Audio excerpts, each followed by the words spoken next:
नमस्कार दोस्तों, उम्मीद करता हूं आपसे बिल्कुल ठीक होंगे और इस 20-25 मिनट के सेशन में आप सभी का बहुत ही धमाकेदार तरीके से स्वागत है। हम बात करने वाले हैं उत्तर प्रदेश जीके के अंतर्गत जो जो इंपॉर्टेंट टॉपिक्स आपके होते हैं उनके बारे में। हालांकि ऐसा नहीं है कि इस टॉपिक को हमने बहुत डीपली इसको नहीं पढ़ाया है, वो चीज आपकी चल रही है, लेकिन ये एक अलग से एडिशनल चीज हमने आपके लिए शुरू की है।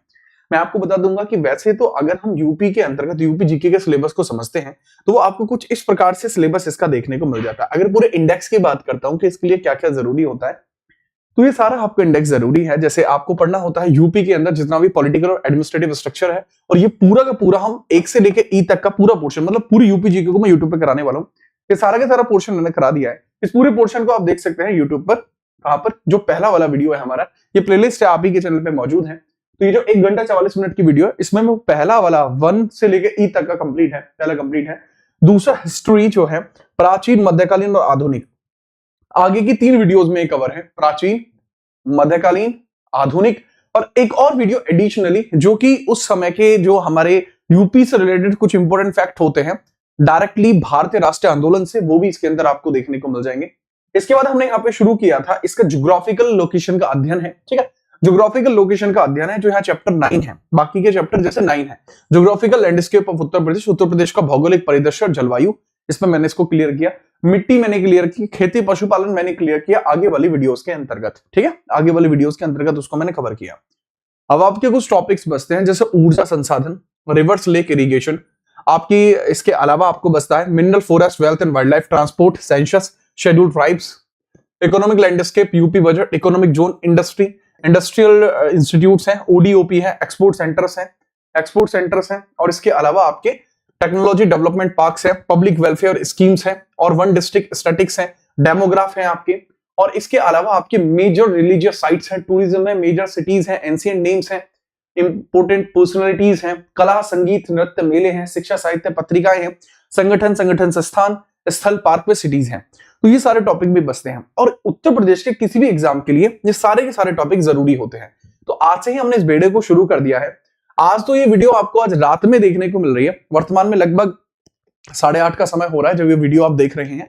मैंने रिकॉर्ड तो ये पहले ही कर दिया, शाम में मैं रिकॉर्ड कर रहा हूँ, और इसको आप देखेंगे रात को तकरीबन 8:30 बजे। रेगुलरली एक वीडियो में साथ में और रिकॉर्ड कर रहा हूँ जिससे कि 10 बजे का रिदम बन जाए, और रोज सुबह 10 बजे आपको अपने खुद के यूट्यूब चैनल जीत राणा जीएस पर ये आपको देखने को मिल जाए।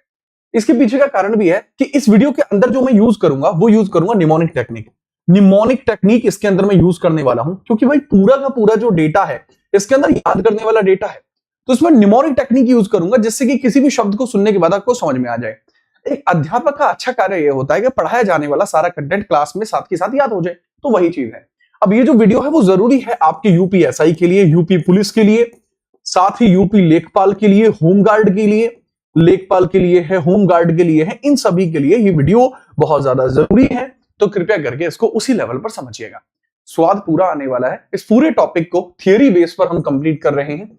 जैसे ही आपकी थियरी हो जाएगी फिर इन सभी का एक प्रैक्टिस सेशन अलग से लाइव में ले लूंगा आप लोगों के लिए, ठीक है। अगर आप तैयार हो तो बता दीजिए, और नेक्स्ट टॉपिक आपको चाहिए कौन सा वो भी कमेंट जरूर करके जाना। अब आगे आने वाली 20 मिनट कान दबाओ और चुप लीड लगाओ, या डायरेक्टली सुनना चाहते हो डायरेक्टली सुनो, लेकिन शोर मत मचाना, ठीक है। ये वीडियो इतनी खास होगी कि पेपर में धप्पा मारेंगे इसके सवाल। स्टार्ट करता हूं टॉपिक को। ये बात मैं पहले ही स्पष्ट करके आपको बता दूं, पूरी यूपी जीके इसमें से आप जरूर पढ़ना, कमाल की यूपी जीके। और अगर जीएस का कोई भी कॉन्सेप्ट आपको पढ़ना है, आपका अपने चैनल पे प्लेलिस्ट मौजूद होगी ही होगी, वो रेलवे हो, आपका एसएससी हो, या आपका स्टेट एग्जाम हो, कोई भी एग्जाम हो, अगर यहाँ प्लेलिस्ट अवेलेबल ना हो ऐसा संभव ही नहीं है, असंभव, और संभव करेगा ये आपके सिलेक्शन को। स्टार्ट करते हैं टॉपिक को। थियरी है, पीडीएफ आपको अपने टेलीग्राम पर देखने को मिलेगी। ये लीजिए, कॉन्सेप्ट की शुरुआत करते हैं। 1 डिस्ट्रिक्ट 1 प्रोडक्ट, ये एक स्कीम आपको देखने को मिलती है, जिससे कि इसका पूरा पर्सपेक्टिव क्या है, ओडीओपी को क्यों लेकर आया गया, जिससे कि सर हथकरघा उद्योग यानी हैंडक्राफ्ट मेड प्रोडक्ट्स, और साथ में वोकल फॉर लोकल जैसे स्कीमों को वजन मिल सके। अगर 1 डिस्ट्रिक्ट 1 प्रोडक्ट को हम देखते हैं तो प्रत्येक जिले के अंदर कोई ऐसी चीज होती है जो वहां के लोगों के द्वारा स्वतः बनाई जाती है, यानी स्वदेशी उत्पादन। तो स्वदेशी उत्पादन को पूरा वजन इसी के माध्यम से दिया जाता है, और वहीं पे ओडीओपी आती है। एक जिला एक उत्पाद, ये जो प्रोडक्ट है, यह अवधारणा सर्वप्रथम जापान सरकार के द्वारा शुरू की गई थी 1979 में। सवाल बन सकता है इसको पहली बार किस देश ने शुरू किया? जापान ने शुरू किया। इसके उपरांत इस योजना को थाईलैंड सरकार के द्वारा भी प्रसारित किया गया है। स्टार्टिंग होती है जापान से। जापान शुरुआती तौर से ही अपने अच्छी पॉलिसीज के लिए जाना जाता है, जैसे मेट्रो ट्रेन भी जापान के द्वारा ही शुरू की गई थी। और उसके साथ साथ ओडीओपी भी जापान के द्वारा ही शुरू की गई है। उसके बाद इसको थाईलैंड गवर्नमेंट ने शुरू किया। इंडोनेशिया, फिलीपींस, मलेशिया और चीन के द्वारा भी इस प्रकार की योजना के मॉडल को अपनाया गया है। मतलब ये सारी चीजें भी, जैसे आप देखते हैं इंडोनेशिया, फिलीपींस, मलेशिया, चीन, यानी जितने भी साउथ ईस्ट एशियन नेशंस हैं उन सब ने इसको अपनाया है। 24 जनवरी 2018 को उत्तर प्रदेश दिवस के अवसर पर उत्तर प्रदेश सरकार के द्वारा एक जिला एक उत्पाद अपनाया गया। कब? 2018 में इसको अपनाया गया है। याद रखने का तरीका क्यों है? देखो, उम्र हुई 18 तो लड़का जवान होता है। जब यूपी में आया 18 तो इन्होंने एक नई स्कीम बना दी। स्कीम बना दी प्रत्येक जिले में प्रत्येक उत्पाद होना चाहिए। याद रखना, योजना का उद्देश्य राज्य के लघु एमएसएमई को यहां पर प्रभाव करना था। एमएसएमई के उद्योगों को विकास करना था, स्वरोजगार को प्रोत्साहित करना था। The objective of the scheme is to develop small, medium and traditional industry in the state to encourage self employment. Self employment को बढ़ाया जाना यहां पर आपको उद्देश्य देखने को मिला। योजना का स्थानीय कौशल विकास के साथ साथ उत्पादकों का निर्यात भी बढ़ाने की संभावना है। इससे होता क्या कि स्कीम से एक्सपेक्टेड चीजें बढ़ेंगी। जैसे अगर मैं आपसे बोलूं कि खाके पान बनारस वाला, ठीक है, अब बनारस का पान बड़ा फेमस हो गया, वहीं का वो वन डिस्ट्रिक्ट वन प्रोडक्ट बन गया। आगरा का पेठा, पंछी पेठा, वो फेमस हो गया। बट कमाल की बात यह है, पेठा आगरा में फेमस ही नहीं है। आगरा में तो लेदर प्रोडक्ट फेमस है। तो वो चीजें ही हमें समझनी होगी और ये निमोनिक ही आपको यूज किए जाएंगे। होता क्या है, क्रियान्वयन से प्रदेश की अर्थव्यवस्था में महत्वपूर्ण योगदान रहा है। प्रत्येक वर्ष लगभग 5 लाख नए रोजगार सृजित होने की संभावना है। जब से ये शुरू हुआ है ओडीओपी, तो 5 लाख नई योजनाएं ऐसी हो सकती हैं कि 5 लाख लोगों को जॉब्स मिल पाए पर ईयर। प्रत्येक जनपद से एक उत्पाद का चयन उसकी विशिष्टता, विपणन सामर्थ्य, विकास संभावना व रोजगार क्षमता के आधार पर किया जाता है। एक राज्य उसको कैसे बनाता है। एग्जाम्पल के लिए, जैसे अगर मैं बात करता हूं, चीनी मिट्टी के बर्तन खुर्जा में बनते हैं बुलंदशहर में, लेकिन सेम चीनी मिट्टी के जो बर्तन है वो भारत के अंतर्गत और यूपी के अंतर्गत अंबेडकर नगर में बनते हैं। लेकिन जो क्वालिटी, जो डेवलपमेंट खुर्जा में होता है वो कहीं और नहीं होता, इसलिए खुर्जा को यहां पर प्राथमिकता दी जाएगी। साथ में एक जिला एक उत्पाद को राष्ट्रीय व अंतरराष्ट्रीय बाजारों में लोकप्रिय बनाने के लिए विशिष्ट लोगों को विकसित किया गया। एक यूनिक लोगो बनाया गया, ठीक है, और जिससे होता क्या है ना, एक पहचान।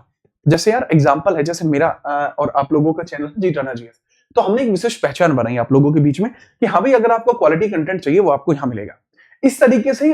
और इसके लिए एक निर्धारित लोगो भी है कि हाँ जी, ये जो लोगो है ये आप लोगों का ऐसा प्रतीक बन चुका है कि हाँ जी, अगर मैं कोई चीज बना रहा हूं आप लोगों के लिए तो अच्छा ही बना रहूंगा, उसमें मैंने आपको ठगने की कोशिश नहीं की होगी। सेम ऐसे ही ओडीओपी को भी फेमस करने के लिए tag lines, brand ambassadors, brand logos, इन सब का भी यूज किया गया। आगे हम बात करते हैं, अगला पॉइंट है कि employment will significantly contribute to the state economy.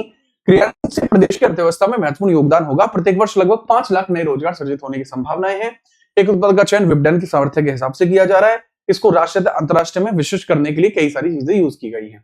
योजना के अंतर्गत स्थापित इकाई मुद्रा योजना, जो मुद्रा योजना 2015 वाली है। इसके अंदर लोन मिलता है शिशु, किशोर और तरुण, और अब तरुण प्लस भी मिलने लगा है। शिशु में मिलता है 0 से 50,000, 50,000 से 5 लाख मिलता है किशोर में।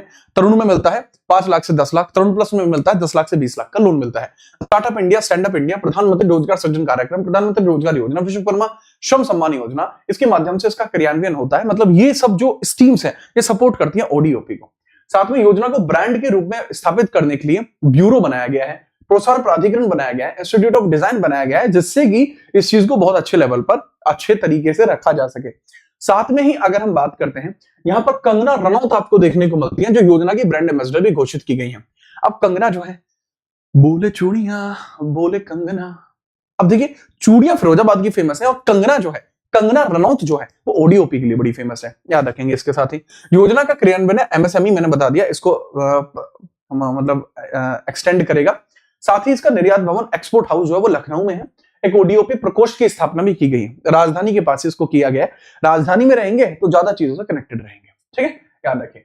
साथ में एक प्रकोष्ठ अपर भी बनाया गया है एमएसएमई के अंतर्गत काम करने के लिए। योजना का अनुश्रवण जनपद स्तर पर जिलाधिकारी की अध्यक्षता में मासिक आधार पर किया जाता है। वन डिस्ट्रिक्ट वन प्रोडक्ट योजना ठीक से चल रही है, नहीं चल रही, इसको ध्यान रखने की जो जिम्मेदारी होती है वह डीएम की होती है। इसको याद रखने की जो जिम्मेदारी होती है वो होती है डीएम की। अगर कोई योजना ठीक से नहीं चल रही तो डीएम का यह कार्य होगा कि वो उस योजना को ठीक प्रकार से चला पाए। This is the working of DM. DM ध्यान रखे कि वो ठीक से चल रही है या नहीं चल रही है। और दूसरा, एक राज्य स्तर पर इसको 2 माह में अनुश्रवित किया जाता है। At the state level monitoring conducted by monthly under the chairmanship of principal secretary of MSME. जो एमएसएमई और एक्सपोर्ट जो प्रमोशन कंपनी है हमारी, 2 महीने में देखती है कि ओडीओपी का ठीक से काम किया भी जा रहा है या नहीं। नेक्स्ट, अवस्था में औद्योगिक विकास आयुक्त की अध्यक्षता में समिति में त्रैमासिक अनुश्रवण किया जाता है। अगर हम बात बताते हैं तो इसकी जो अवस्थापना है औद्योगिक विकास आयुक्त की अध्यक्षता में होती है और ये 3 महीने में एक बार की जाती है। योजना का अनुश्रवण हेतु जनपद स्तर पर नोडल अधिकारी के रूप में उपायुक्त, उद्योग व उद्यम प्रोत्साहन केंद्र द्वारा नियुक्त किए जाते हैं और बाकी चीजें सुचारू और सफल रूप से यहाँ पर कार्यान्वित चल रही हैं, परामर्श वगैरह के आधार पर चलती रहती हैं। नेक्स्ट है राष्ट्रीय व अंतरराष्ट्रीय स्तर पर शीर्ष तकनीकी, राष्ट्रीय व अंतरराष्ट्रीय स्तर पर जो शीर्ष तकनीकी अनुसंधान में जो शिक्षण संस्थान का नेटवर्क है वो विकसित किया जा रहा है, इस पोर्टल से जोड़ा जा रहा है। मतलब पोर्टल के ऊपर अपडेट किया जा रहा है। जैसे आपको जानना है तो ओडीओपी का पोर्टल भी है, आप ओडीओपी के पोर्टल को खोलिए, वहां जाके सारी जानकारियां प्राप्त कर सकते हैं कि किस जिले में क्या जरूरी है। इसके लिए क्या है, एक network of leading national international technical research and development and technical education institute is being developed and linked to this portal. ये चीज भी इसके अंदर की जा रही है। इस व्यवस्था से संबंधित क्षेत्र में हुए नए आविष्कारों से लाभ व्यवहारिक रूप से उत्पादों तक पहुंचाए जा रहे हैं। इससे जितने भी फायदे हो रहे हैं वो व्यवहारिक रूप से जो उत्पादक है, जो प्रोड्यूसर हैं, उनके पास तक पहुंच रहे हैं। मतलब जो ओडीओपी स्कीम के अंदर शामिल हो रहे लोग हैं उनको इससे फायदा मिल रहा है। साथ में योजना का क्रियान्वयन हेतु बजटीय सहायता निर्यात आयुक्त के माध्यम से ओडीओपी प्रकोष्ठ को प्रदान की जाती है। जो योजना के आपके अध्यक्ष हैं, जो योजना की स्कीम को जो देखते हैं, तो इसका जो आपका निर्यात आयुक्त है उसके माध्यम से ओडीओपी जो ऑफिस है वहां तक इसकी जानकारी पहुंचाई जा रही है। ये भी जरूरी है। तो कमाल की चीजें अब आपको इसके अंतर्गत देखने को मिल रही है। अब मैं क्या करता हूं, प्रत्येक जिले के एक प्रोडक्ट की बात करता हूं और उनको निमोनिक से कनेक्ट करने की कोशिश करता हूं। शब्द में ही कनेक्टिविटी आ जाएगी। जैसे बात करते हैं अमरोहा में आपको देखने को मिलती है ढोलक। देखो अब एक आदमी रो रहा है। अब ये सोचो जितनी वाहियात ट्रिक होगी उतनी जल्दी आपको याद हो जाएगी। तो याद रखना, एक आदमी रो रहा था, ठीक है, रो रहा है, रो रहा है। अब रो रहा है तो उसको ढोलक बजा के चुप कर दीजिए। अगर कोई आदमी रो रहा है तो उसको ढोलक बजा के चुप कर दीजिए। अमरोहा, रो रहा, वो तो रो रहा, ढोलक बज के चुप हो गया। अमरोहा ढोलक। नेक्स्ट हम बात करते हैं अमेठी। अमेठी में मूंज उत्पाद आपको देखने को मिलता है, मूंढी वगैरह बनती है तो मूंज उत्पाद देखने को मिलते हैं। मूंज से बनती है, जैसे बीजना बनता है, मेरा नौ डांडी का बीजना बनता है, टोपियां बनती है, टोकरी बनती है। तो याद रखना। देखो अगर हम बात करते हैं अमेठी तो मुलैठी आपको देखने को मिलती है। मुलैठी में भी मूंज निकलती है और मुलैठी की मूंज से भी यह उत्पादन किया जा सकता है। तो मुलैठी से मूंज याद रखेंगे, अमेठी से मुलैठी और मुलैठी से होगी मूंज, वो आप याद रखेंगे। कभी अदरक देखिए, अदरक को अगर घिसोगे तो उसमें से मूंज निकल आएंगी जिसका प्रोडक्शन किया जा सकता है। तो उसी प्रकार से अमेठी से मुलैठी बनती है और मुलैठी से वो चीज बन सकती है। तो मुझे एग्जैक्टली भी नहीं पता मुलैठी कैसी होती है, बट मुझे पता है कि मुलैठी में से मूंज निकल जाती है जो यहाँ पर क्रिएट करा सकते हैं। दूसरा ट्रिक ये भी है, जैसे अमेठी में आपको मूंज ढूंढना है तो याद रखना कि मंजू नाम की कोई महिला है जो अमेठी से है। मंजू एक महिला है जो अमेठी से है, मंजू से हो जाएगा मूंज।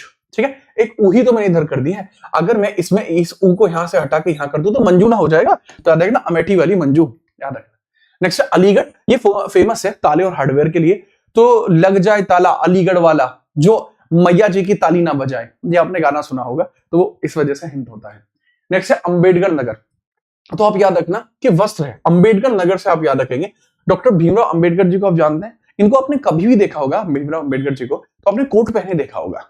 ठीक है, मेजरली फोटो में जब भी आपने देखा होगा डॉक्टर भीमराव अंबेडकर जी को, देखा होगा कि वो कोट पहन के रखते हैं। क्यों पहन के रखते हैं? ये अंबेडकर नगर के वस्त्र बड़े फेमस है, इसलिए तो वो कोट पहन के रखते हैं। कहते हैं जी मुझे पूरा भरोसा है, वस्त्र बहुत जोर के हैं, अंबेडकर नगर में देखने को मिलते हैं। ठीक है, नेक्स्ट है आगरा। आगरा में चमड़े के उत्पाद है। याद रखना आगरा में वैसे तो आपने सुना होगा पंछी पेठा, लेकिन याद रखना पेठे से ज्यादा फेमस वहां लेदर है। तो ऐसे हिंट हो जाएगी, ये आपके लिए एक्सेप्शन हो जाएगा, इसलिए याद रह जाएगा। आजमगढ़ में देखने को मिलते हैं काली मिट्टी की कलाकृतियां। ठीक है, देखो आजमगढ़, आजमगढ़ का नाम सुनते ही आपको गुंडे वाला एक टोन याद आती है कि गुंडे हैं गुंडे, तो याद आइए वो जो टोन है ना, वो टोन आजमगढ़ को रिप्रेजेंट करती है। तो याद रखना आजमगढ़ के सारे काम काले हैं, तो काले से काली मिट्टी की कलाकृतियां हो जाएंगी। बनाने के लिए गोरी मिट्टी के भी बना सकते थे, पर नहीं, आजमगढ़ नाम सुनिए, आजमगढ़ सुनते ही आपको है ना, अरे गुंडों का क्षेत्र है, तो ऐसे ही आपको हो जाएगा। कोई ऑफेंस नहीं, ठीक है, ये सिर्फ आपकी निमोनिक क्रिएट हो रही है, आपको एकदम से याद हो जाएंगे। जैसे मैं याद करा के दिखाता हूं, अमेठी की मंजू, याद आया? अलीगढ़ के ताले, याद आया? अमरोहा, रो रहा था, ढोलक बजा दी। ऐसे ये सब चीज आपको याद आ जाएंगी। नेक्स्ट हम बात करते हैं इटावा। इटावा की भी टेक्सटाइल है। अच्छा, ईंट है, ईंट आपको देखने को मिल जाएगी। अगर हम बात करते हैं, देखो इटावा है, अब ईंट है, ईंटों को सुंदर बनाने के लिए ईंटों के ऊपर कपड़े चढ़ा दीजिए। ईंट तो ईंट होती है, एक ही जैसा डिजाइन है, लेकिन ईंटों को सुंदर बनाने के लिए आप उसके ऊपर कपड़े डाल दीजिए, मस्त लगेगी। नेक्स्ट हम बात करते हैं प्रयागराज। प्रयागराज की भी मूंछ है। तो ये जो अमेठी, जो मंजू थी ना, अमेठी में रहती थी, लेकिन जब कुंभ मेला लगा तो ये लड़की कहां पहुंच गई? प्रयागराज में पहुंच गई। तो याद रखना, अमेठी की मंजू प्रयागराज भी जाती है कभी कभी। उन्नाव में आपको देखने को मिलेगी जरी और जोरारदाजी का काम। देखो ये आपकी आर्ट क्या होती है, जरी और जोरारदाजी बहुत ज्यादा डिजाइन वाली चीजें होती हैं। अब याद रखना, उन्नाव से आपको याद रखना होगा उन्नाव, वाह वाह, उन्नाव वाह, उन्नाव वाह। तो अगर जरोदारी होती है, मतलब महिलाओं का वस्त्र होता है जरोदारी। अब यहाँ पे मेरे पास कुछ है नहीं, वरना मैं दिखा देता, ठीक है तो सही पर दिखा नहीं सकता, ठीक है। तो याद रखना, जरी के कपड़े होते हैं, बड़ा अच्छा काम होता है, डिजाइन होते हैं। तो उन्नाव, उन्नाव से मुझे हमेशा आता है वाह, उन्नाव वाह। तो वह जरोदारी का कार्य है। वह जरोदारी का क्या कार्य है? एटा, आपको रखना है घुंघरू, घंटी और पीतल का उत्पाद। एटा, याद रखना, पीतल की घंटियां ईंट की भांति भी काम कर देती हैं। पीतल की घंटी, पीतल के घुंघरू, पीतल का उत्पाद आपको यहां देखने को मिल जाएगा, जो आपको देखने को मिलता है एटा में। एटा में नेक्स्ट है औरैया। औरैया में दूध मिलता है, ठीक है। औरैया में क्या मिलता है? शुद्ध देसी घी। औरैया का शुद्ध देसी घी। उरी मैया, क्या पी लिया? देसी घी।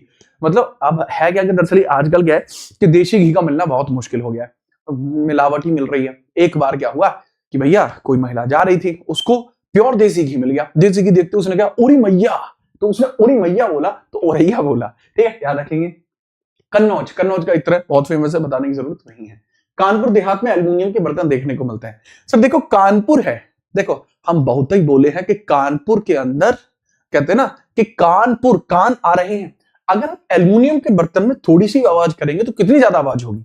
इसी वजह से उन लोगों ने कहा कि हमारे कान बहुत धीमे हो चुके हैं एल्युमिनियम के बर्तनों का काम करते करते, तो वो कानपुर हो जाएगा देहात। गांव वाले लोग हैं ना, इसलिए ऐसा सोचते हैं। और कानपुर नगर चमड़े के उत्पाद, ये आगरा में भी था, यहां भी था, कॉम्बिनेशन याद रखना।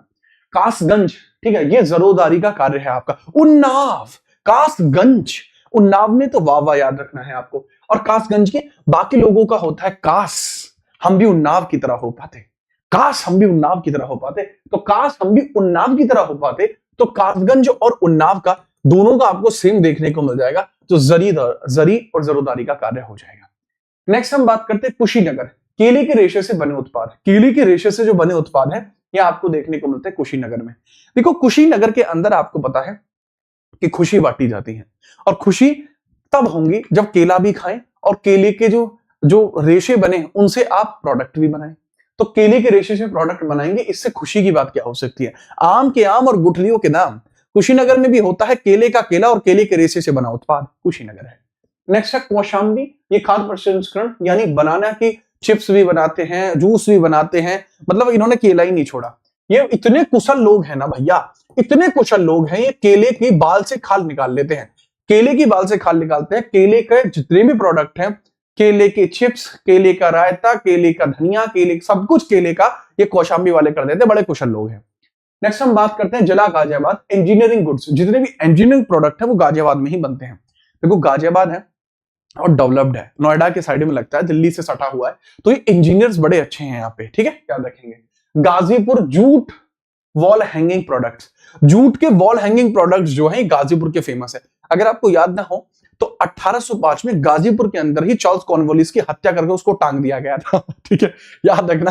तो याद रखना वो जूट के वॉल पर ही तो टांगा था, जूट का प्रोडक्ट था, जूट की तरह ही उसको टांग दिया गया था गाजीपुर में।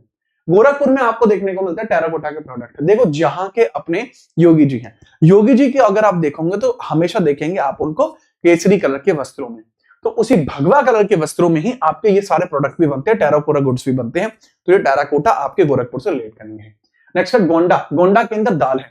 देखो आप याद रखना कि दाल खा खा के गेंडा बन गया है, ये कहा करो, दाल खा खा के गेंडा बन गया है, गेंडा, तो गेंडा से हो जाएगा गोंडा, तो दाल खा खा के गेंडा बन गया है यानी गोंडा बन गया है। इसमें भी आप याद रखेंगे बहुत ही ज्यादा स्वाद वाली ये निमोनिक आपकी हो जाएगी।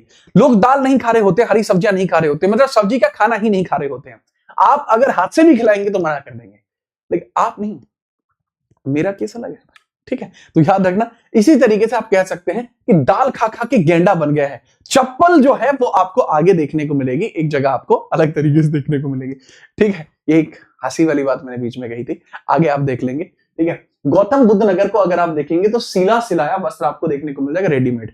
देखो जो आप देखेंगे कभी भगवान गौतम बुद्ध को अगर आप देखेंगे तो वो केवल आपको एक ही वस्त्र में देखने को मिलेंगे। तो गौतम बुद्ध जी कह सकते थे कि मेरे पास ज्ञान है, मेरे पास धर्म है, मेरे पास लोग हैं, तेरे पास क्या है? तो आप क्या देते उनसे, मेरे पास रेडीमेड कपड़े हैं। क्योंकि गौतम बुद्ध जी के पास वो नहीं थे, उसी कमी को दूर किया गया और गौतम बुद्ध नगर में आज की डेट में रेडीमेड कपड़े बहुत तगड़े तरीके से रखे जाते हैं। नेक्स्ट हम बात करते हैं बस्ती। बस्ती में हस्ती आप देखेंगे जितने भी लकड़ी का काम होता है वो बस्ती में होता है। बस्ती का मतलब ही होता है कि यार ये लोग एक बस्ती में रहते हैं, बस्ती में रहते हैं, इनको लकड़ी मिलती है तो उसको तगड़े डिजाइन बना देते हैं। बहराइच में आप देखेंगे गेहूं हंडल जो हस्तशिल्प आपकी होती है, इसमें होते हैं व्हीट स्टॉक हैंडक्राफ्ट आपको देखने को मिल जाते हैं। ये चिपकाने वाले होते हैं, मतलब इस तरीके के प्रोडक्ट आपके बना दिए जाते हैं, बड़ा फेमस है। यानी जितने भी गेहूं वगैरह इस तरीके की चीजें होती है उनसे आर्ट बना ली जाती है बहराइच में। बहरे लोग हैं भैया जी, बहरे लोग हैं। एक एक इंच के ऊपर, या बहराइच से याद रख सकते हैं या इंच से याद रख लेना, एक एक इंच के ऊपर गेहूं हंडल, गेहूं डंडल प्रोडक्ट ये बना देते हैं, स्ट्रॉ प्रोडक्ट बना देते हैं। एक एक इंच के ऊपर गेहूं की डंडल से आपके डिजाइन बना देते हैं। बागपत में आपको देखे होगा घरेलू को जो सजावटी सामान है वो बागपत में आपको देखने को मिलता है। बाग में इनको जो भी मिलता है उसको घर ले जाते हैं, उसको सजावटी प्रोडक्ट में यूज करते हैं। 12 12 लोग हैं तो इनको 12 प्रकार के अलग अलग स्टॉल बनाने आते हैं। नेक्स्ट है बांदा। बांदा में आप याद रखना राइज पत्थर शिल्प आपको देखने को मिल जाएगी, राइज पत्थर क्राफ्ट आपको देखने को मिल जाएगा। और ये क्या होता है दरअसल सर, पत्थरों से ऐसे डिजाइन को क्रिएट किया जाता है बांदा में। ठीक है, बांदा को याद रखने का तरीका है, देखो बंदा वो उसका बंदा है, उसका बंदा पत्थर का शिल्पकार है, ऐसे आप याद रख सकते हैं, उसका बंदा पत्थर का शिल्पकार है। नेक्स्ट बिजनौर। बिजनौर में आपको देखने को मिल जाएगा वुड क्राफ्ट। बिजनौर में आप देख सकते हैं कि लकड़ी का जो काम है वो आपका हो सकता है। देखो यार इतने बिजी लोग हैं कि लकड़ी के ऊपर ये काम कर लेते हैं, लोग बड़े बिजी हैं, लकड़ी के ऊपर काम कर लेते हैं, याद रखने का तरीका है। बुलंदशहर में आपको खुर्जा के अंदर चीनी मिट्टी के बर्तन आपको देखने को मिल जाते हैं। बुलंदशहर में खुर्जा के अंदर चीनी मिट्टी के बर्तन आपको देखने को मिलते हैं, सैरामिक बर्तन। मऊ में आपको देखने को मिलता है वस्त्र प्रोडक्ट। मऊ में आप याद रखना, मऊ से याद रखना बहू। बहू हमेशा वस्त्र उत्पादन में ही, वस्त्रों के अंदर ही अच्छी लगती है। जो बहू होती है, मऊ से बहू याद रखना, और बहू हमेशा साड़ी वाड़ी में ही अच्छी लगती है, समझ रहे हो? हाय हाय। नेक्स्ट है मथुरा। मथुरा में आप याद रखना सैनिटरी जो फिटिंग है ये आपको बड़े सही मिल जाती है, सैनिटरी फिटिंग जो आपके वॉशरूम वगैरह में होती है। तो मथुरा में याद रख लेना, मथुरा भगवान श्री कृष्ण जी की जन्मभूमि मथुरा में याद रख लेना, वहां पर सैनिटरी फिटिंग मिल जाती है। महाराजगंज में फर्नीचर मिलता है, महाराजगंज का फर्नीचर। अब देखो बड़ा सिंपल है, महाराज है, सिंहासन बनेगा, सिंहासन के लिए फर्नीचर चाहिए नहीं चाहिए, सिंपल सी बात हो गई। महोबा याद रखना महान लोग हैं, पत्थर का काम करते हैं, महान लोग हैं, पत्थर का काम करते हैं। ठीक है, याद रखना महान लोग हैं, पत्थर का काम करते हैं। मिर्जापुर में आप याद रखना, बताने की जरूरत नहीं है, कालीन भैया एक मात्र अलग ही लेवल है कालीन भैया का। नेक्स्ट हम बात करते हैं मुजफ्फरनगर में गुड़ फेमस है। मुजफ्फरनगर अपने वेस्टर्न यूपी का अपना अलग है, गुड़ की मिठास से भरा है मुजफ्फरनगर, गुड़ की मिठास मुजफ्फरनगर। मुरादाबाद में आपको देखने को मिलती है जो धातु आपको देखने को मिलती है, ब्रास आपको देखने को मिलती है, पीतल आपको देखने को मिल जाता है, पीतल आपको देखने को मिलता है, यहाँ पर फेमस रहेगा। एल्युमिनियम देखने को मिलता है कानपुर देहात में। नेक्स्ट हम बात करते हैं मेरठ में। सर एग्रीकल्चर प्रोडक्ट जितने भी अपने मेरठ के फेमस है, ट्रैक्टर हो, ट्रॉली हो, टिलर हो, टिपलर हो, सब कुछ है, रूटावेटर हो, सब कुछ अपने यहाँ देखने को मिल जाता है। जो किसान है हम, ठीक है, अपन किसान है और मजबूत किसान है, वही चीज आपको देखने को मिल जाएगी। मैनपुरी याद रखना, जो मैना है, मैनपुरी है, तरकशी कला आपको देखने को मिल जाती है, तरकाशी कला आपको देखने को मिलती है। वायर इनले वर्क है, धातु से ये तरकशी करते हैं, ये मैना बना देते हैं धातु से, याद रखना। रामपुर में आपको देखने को मिलता है, यह रामपुरी, पहले रामपुर का चाकू फेमस था, लेकिन अब यहाँ पे याद रखना ये पैचवर्क कढ़ाई इस तरीके का काम करते हैं, बहुत ज्यादा फेमस है पैचवर्क और कढ़ाई रामपुर की। छुरी तो रख नहीं सकते थे तो रामपुर की इन्होंने क्या रखा, पैचवर्क रख लिया। छुरी से कटा हुआ एक हिस्सा पैचवर्क होता है, किसी कपड़े के ऊपर पैच डाले जाते हैं, तो वो यहाँ की बड़ी फेमस है पैचवर्क। लखनऊ में आपको देखने को मिल जाएगी चिकनकारी और जरोदारी। चिकनकारी और जरोदारी लखनऊ की फेमस रही है, बहुत लंबे समय से फेमस है, ठीक है। नेक्स्ट है हम लखीमपुर खीरी, यहाँ पर आपको देखने को मिलती है जो भी ट्राइबल शिल्प आपको देखने को मिल जाएगी, यानी ट्राइब्स के द्वारा जो डिजाइन बनाए जाते हैं वो आपको लखीमपुर खीरी के फेमस है। लखीमपुर खीरी में भारत के उत्तर प्रदेश के अंतर्गत बहुत अधिक वन देखने को मिलते हैं, वनों में मिलती हैं जनजातियां, जनजातिहीन क्राफ्टों को बनाती हैं। चित्रकूट पर आप याद रखेंगे, चित्रकूट की सबरी जी थी और सबरी जी जंगल में रहती थी, इंतजार कर रही थी प्रभु श्री राम का। इतने समय में उन्होंने क्या किया, इतने समय में उन्होंने लकड़ी के खिलौने बना लिए। ठीक है, बेर तो उन्होंने रखे ही थे प्रभु श्री राम के लिए, लेकिन मनोरंजन के लिए उन्होंने लकड़ी के खिलौने भी बनाए थे, सो दैट कि जब राम जी आए तो वो उनको दिखा पाए कि देखिए आपके इंतजार में मैंने क्या बना दिया। चंदौली आपको देखने को मिलते हैं जरोदारी के कार्य, लखनऊ में भी सेम देखने को मिले हैं। नेक्स्ट है ललितपुर। ललितपुर में जरी साड़ी आपको देखने को मिल जाती है। ललितपुर झांसी के पास है, झांसी के पास है तो सिंपल सी बात है, झांसी की रानी यहीं से शॉपिंग करने आती होंगी, तो वो यहीं से जरी सिल्क की साड़ी खरीदा करती थी।